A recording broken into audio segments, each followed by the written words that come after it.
Siempre, cada vez que me pongo a leer algo de Isaac Asimov, me pasan exactamente las mismas cosas. Desde la primera vez, en mi adolescencia hasta ahora. Primero, el asombro, el inmenso asombro. ¿Cómo este hombre imagina lo que imagina? ¿Cómo hace este tipo para ver lo que ve? Y después la pregunta y el sentimiento inquietante. ¿Cuánto tiempo hace falta para que esa ciencia ficción que nos planteaba Asimov en su momento se transforme, si es que ya no sucedió, en nuestra realidad contante y sonante? Por ejemplo, pensemos en el término robótica, tal y cual lo conocemos hoy, con su sentido y su significado. Fue acuñado y es atribuido a Asimov las 3 leyes justamente de la robótica con las que se protege la raza humana de una posible dominación de los robots, han influido no solo en toda la ciencia ficción que vino después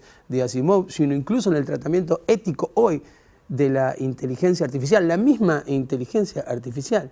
Bueno, el cuento que tengo para compartirles hoy de Asimov es un cuento que fue publicado en 1968, y en ese momento el autor imaginaba, para este cuento en particular, un mundo en donde el sistema judicial no tiene abogados, sino que tiene programadores informáticos que se reparten el alegato de la defensa y de la fiscalía, ingresan esos programas a una computadora central y esa computadora, después de analizarlos, dicta su veredicto de justicia. Con esas mismas sensaciones que siempre tengo al leer Asimov, de asombro y un poquito de miedo, le comparto este gran cuento que se llama Exiliados al infierno.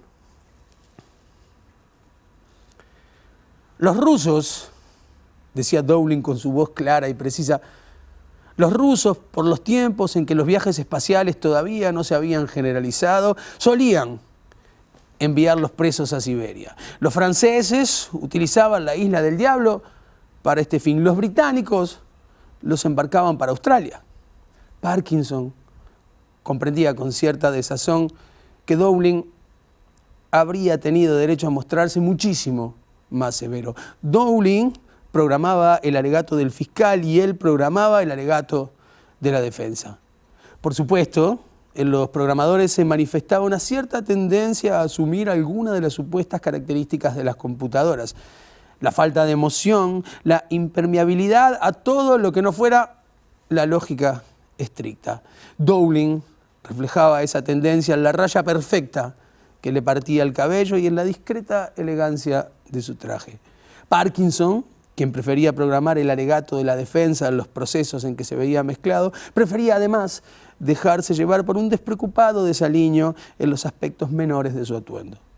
«Tú quieres decir», comentó Parkinson, «que el exilio es una pena bien ideada y por lo tanto no es particularmente cruel». No digo eso. Sí es particularmente cruel, pero al mismo tiempo está bien ideada y ha llegado a ser el instrumento de disuasión perfecto, sentenció Dowling sin levantar la vista para mirar al otro programador. Parkinson sí levantó la vista. Naturalmente no veía nada. Estaban dentro del refugio en el confortable mundo moderno, cortado a la medida de las necesidades humanas y cuidadosamente protegido contra el salvaje medio ambiente que los rodeaba. Allá afuera, la noche estaría deslumbrante, iluminada por su astro. ¿Cuándo lo había visto por última vez? No hacía mucho tiempo. Se le ocurrió pensar en qué fase estaría ahora mismo. ¿Llena? ¿Resplandeciente?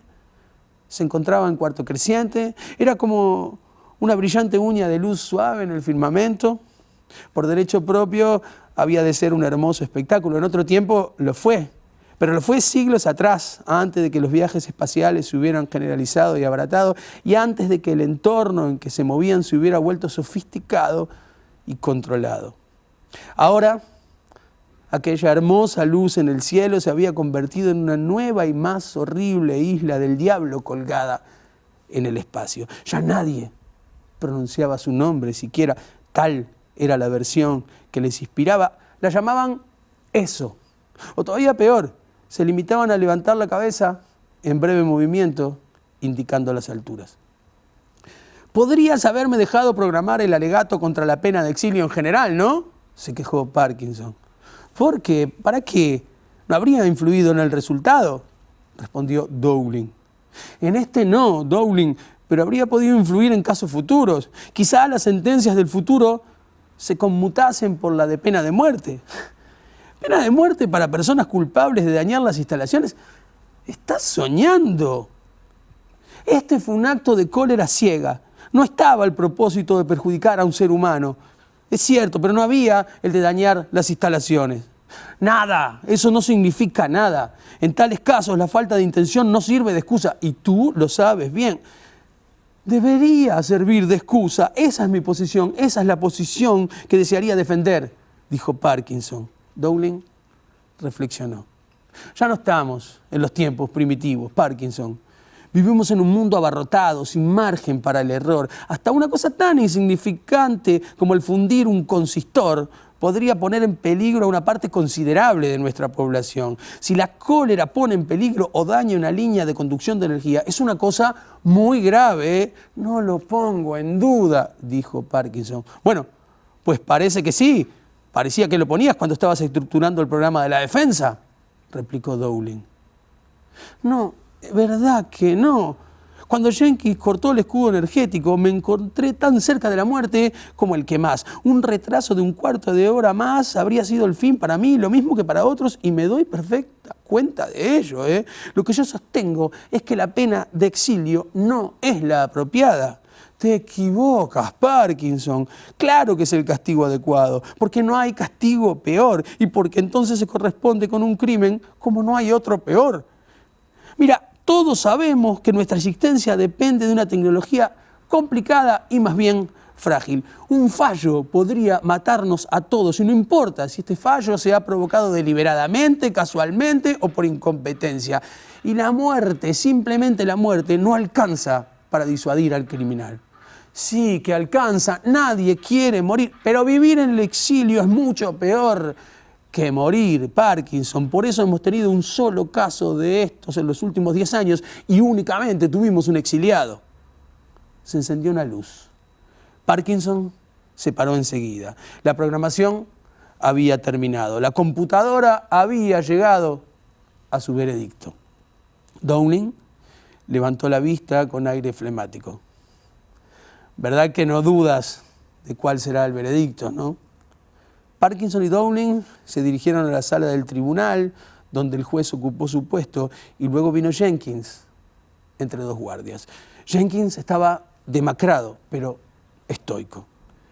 Desde que le dominó aquel acceso de cólera ciega, dejando involuntariamente a todo un sector en la oscuridad, sin energía, mientras arremetía contra un compañero de trabajo, sabía las consecuencias de aquel crimen. Sabía que ese crimen era el peor de todos, no se hacía ilusiones. Parkinson se preguntaba qué pasaría por la mente de Jenkins en aquel momento. Se estaba empapando a través de todos sus sentidos, de todas las delicias de aquel confort familiar, antes de que le arrojaran para siempre al luminoso infierno que cabalgaba por el cielo de la noche. Saboreaba su olfato aquel aire puro y agradable. Le deleitaban las suaves luces, la nivelada temperatura, el agua pura a discreción, el seguro medio ambiente designado a mecer a la humanidad en domesticadas comodidades. Mientras que allá arriba, el juez pulsó un botón y la decisión de la computadora se convirtió en el sonido cálido, sin resabios, de una voz humana normalizada. El examen de todas las informaciones pertinentes a la luz de la ley del país y de todos los precedentes dignos de consideración lleva a la conclusión de que Anthony Jenkins es culpable del crimen de destrucción de instalaciones y queda sujeto a la pena máxima.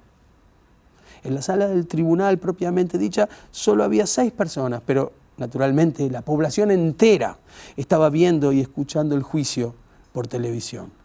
El juez empleó la fraseología de rigor. El acusado será sacado de aquí y llevado al espaciopuerto más próximo, y en el primer medio de transporte disponible será alejado de este mundo y enviado al exilio por todo el tiempo que dure su vida natural. Jenkins parecía recogerse dentro de sí mismo, pero no despegó los labios. Parkinson se estremecía. ¿Cuántos, se preguntaba, cuántos se darían cuenta ahora de la enormidad de tal castigo para cualquiera que fuese el delito? ¿Cuánto tiempo habría de transcurrir para que los hombres tuvieran la humanidad suficiente para suprimir definitivamente la pena de exilio? ¿Había alguna persona capaz de imaginarse a Jenkins allá arriba en el espacio sin estremecerse de angustia? ¿Podían pensar y soportar el pensamiento en un semejante arrojado por toda la vida ya entre la extraña, hostil, desalmada población de un mundo de un calor irresistible durante el día y de un frío terrible por la noche, de un mundo en el que el cielo era de un azul áspero y el suelo de un verde más brusco y aplastante todavía, un mundo donde el aire polvoriento se movía incesantemente y el perverso mar subía y bajaba eternamente? Y la gravedad de ese mundo, aquel pesado y eterno tirón. ¿Quién podía soportar el horror de condenar a una persona, fuera cual fuese su crimen, a dejar el acogedor hogar de la luna para irse a aquel infierno de los cielos que era la tierra?